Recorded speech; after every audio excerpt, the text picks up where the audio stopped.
Hello friends, welcome to computer tech world. ಆತ್ಮೀಯ ಸ್ನೇಹಿತರೆ, ಇವತ್ತಿನ ಸಂಚಿಕೆಯಲ್ಲಿ ಬೇಸಿಕ್ ಕಂಪ್ಯೂಟರ್ ಎಂಸಿಕ್ಯೂ 10 ಜಿಕೆ ಪ್ರಶ್ನೋತ್ತರಗಳು ಮತ್ತು ಅದರ ಸರಿಯಾದ ಉತ್ತರಗಳು ಮತ್ತು ಅದರ ವಿವರಣೆಯನ್ನು ಪ್ರಸ್ತುತಪಡಿಸುತ್ತಿದ್ದೇವೆ. ಇದು ಮೊದಲನೆಯ ಭಾಗ. ಎಲ್ಲರೂ ಈ ಮಾಹಿತಿಯನ್ನು ಸಂಪೂರ್ಣವಾಗಿ ಕೇಳಿ. ಈ ವಿಡಿಯೋಗೆ ತಪ್ಪದೇ ಲೈಕ್ ಮಾಡಿ, ನಿಮ್ಮ ಸ್ನೇಹಿತರೊಂದಿಗೆ ಶೇರ್ ಮಾಡಿಕೊಳ್ಳಿ ಮತ್ತು ನಮ್ಮ ಚಾನೆಲ್ ಅನ್ನು ತಪ್ಪದೇ ಸಬ್ಸ್ಕ್ರೈಬ್ ಮಾಡಿಕೊಳ್ಳಿ. 1. RAM ಇದರ ಫುಲ್ ಫಾರ್ಮ್ ಏನು? A. Random Access Memory. B. Read Access Memory. C. Readily Available Memory. D. Random Available Memory. ಸರಿಯಾದ ಉತ್ತರ ಎ. Random Access Memory. ಸಾರಾಂಶ: RAM ಎಂದರೆ ರಾಂಡಮ್ ಆಕ್ಸೆಸ್ ಮೆಮೊರಿ. ಇದನ್ನು ಕಂಪ್ಯೂಟರ್ ಆನ್ ಆಗಿರುವಾಗ ತಾತ್ಕಾಲಿಕ ಡೇಟಾ ಸಂಗ್ರಹಣೆಗಾಗಿ ಬಳಸಲಾಗುತ್ತದೆ. 2. ಕಂಪ್ಯೂಟರ್ಗೆ ಡೇಟಾವನ್ನು ಇನ್ಪುಟ್ ಮಾಡಲು ಯಾವ ಸಾಧನವನ್ನು ಬಳಸಲಾಗುತ್ತದೆ? A. Printer. B. Monitor. C. Keyboard. D. Speaker. ಸರಿಯಾದ ಉತ್ತರ ಸಿ. ಕೀಬೋರ್ಡ್. ಸಾರಾಂಶ: ಕೀಬೋರ್ಡ್ ಎನ್ನುವುದು ಕಂಪ್ಯೂಟರ್ಗೆ ಡೇಟಾವನ್ನು ನಮೂದಿಸಲು ಬಳಸುವ ಇನ್ಪುಟ್ ಸಾಧನವಾಗಿದೆ. 3.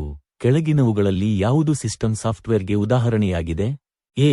Microsoft Excel. B. Windows 11. C. Google Chrome. D. Adobe Reader. ಸರಿಯಾದ ಉತ್ತರ ಬಿ. ವಿಂಡೋಸ್ 11. ಸಾರಾಂಶ: ವಿಂಡೋಸ್ 11 ಒಂದು ಆಪರೇಟಿಂಗ್ ಸಿಸ್ಟಮ್ ಆಗಿದ್ದು, ಇದು ಹಾರ್ಡ್ವೇರ್ ಮತ್ತು ಸಾಫ್ಟ್ವೇರ್ ಸಂಪನ್ಮೂಲಗಳನ್ನು ನಿರ್ವಹಿಸುವ ಸಿಸ್ಟಮ್ ಸಾಫ್ಟ್ವೇರ್ ಆಗಿದೆ. 4. ಕೆಳಗಿನವುಗಳಲ್ಲಿ ಯಾವುದು ಪ್ರೋಗ್ರಾಮಿಂಗ್ ಭಾಷೆಯಲ್ಲ? A. Python. B. HTML. C. Java. D. Microsoft Word. ಸರಿಯಾದ ಉತ್ತರ D. Microsoft word.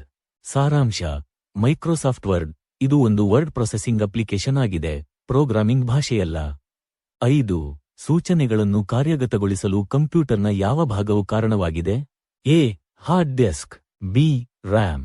C. CPU. D. Motherboard. ಸರಿಯಾದ ಉತ್ತರ ಸಿ. ಸಿಪಿಯು.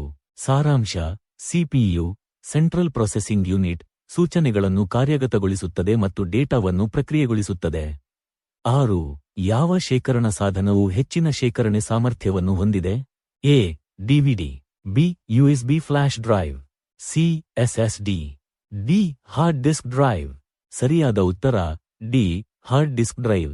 ಸಾರಾಂಶ: ಡಿವಿಡಿಗಳು, ಯುಎಸ್ಬಿ ಡ್ರೈವ್ಗಳು ಮತ್ತು ಎಸ್ಎಸ್ಡಿಗಳಿಗೆ ಹೋಲಿಸಿದರೆ ಹಾರ್ಡ್ ಡಿಸ್ಕ್ ಡ್ರೈವ್ಗಳು ಸಾಮಾನ್ಯವಾಗಿ ದೊಡ್ಡ ಸಂಗ್ರಹ ಸಾಮರ್ಥ್ಯವನ್ನು ಹೊಂದಿವೆ. 7. GUI ಇದರ ಫುಲ್ ಫಾರ್ಮ್ ಏನು? A. Graphical user interface. B. General user interface. C. Guided user interface. D. Graphical user interaction. ಸರಿಯಾದ ಉತ್ತರ ಎ. Graphical user interface. 8. ಇವುಗಳಲ್ಲಿ ವಾಲಟೈಲ್ ಮೆಮರಿ ಯಾವುದು?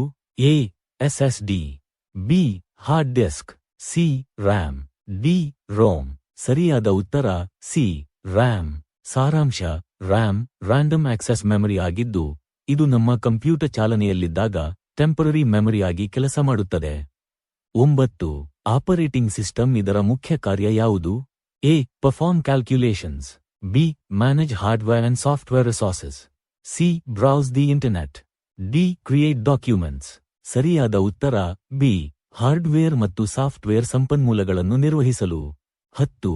URL ಫುಲ್ ಫಾರ್ಮ್ ಏನು? A. Uniform resource locator. B. Uniform resource link. C. Universal resource locator.